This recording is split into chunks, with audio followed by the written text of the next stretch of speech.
Let's ask Erica some quick definitions. All right. So, what is a pilot season? It is not a pilot light on your stove, but it is representative of that, actually. Indeed.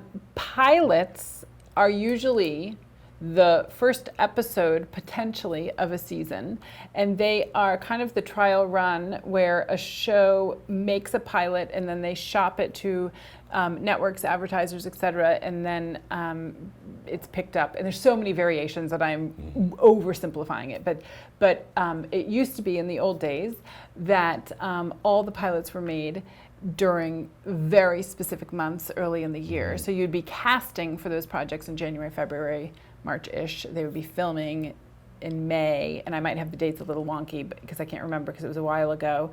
But the upfronts were always at a certain time of year, and that's where the advertisers and people come to see them.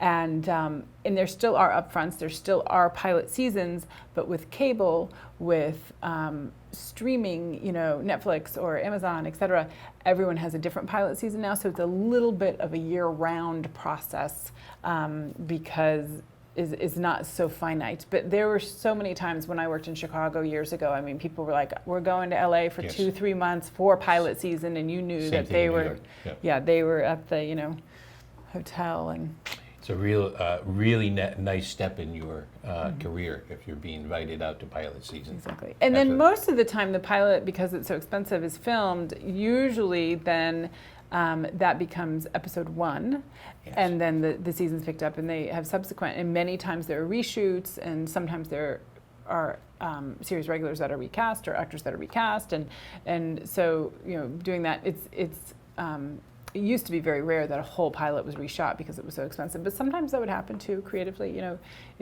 but it's incredibly amoeba-like now today. It is not so cut and dry at all. Times are changing. It is. Oh, and then another aside, it's interesting because because in television in particular, pilots are usually episode 101. So you always start with 100. So 101 is actually the very first episode, and then 102, 103, 104. And when there's a second season that starts 201, 203, and third season 301, and fourth season 401. And so that's why you get those numbers like that. And I don't know anyone who doesn't use that system. There's probably a show out there that might use its own numbering system, but that's kind of old school numbering. Excellent. Thank you. Mm-hmm.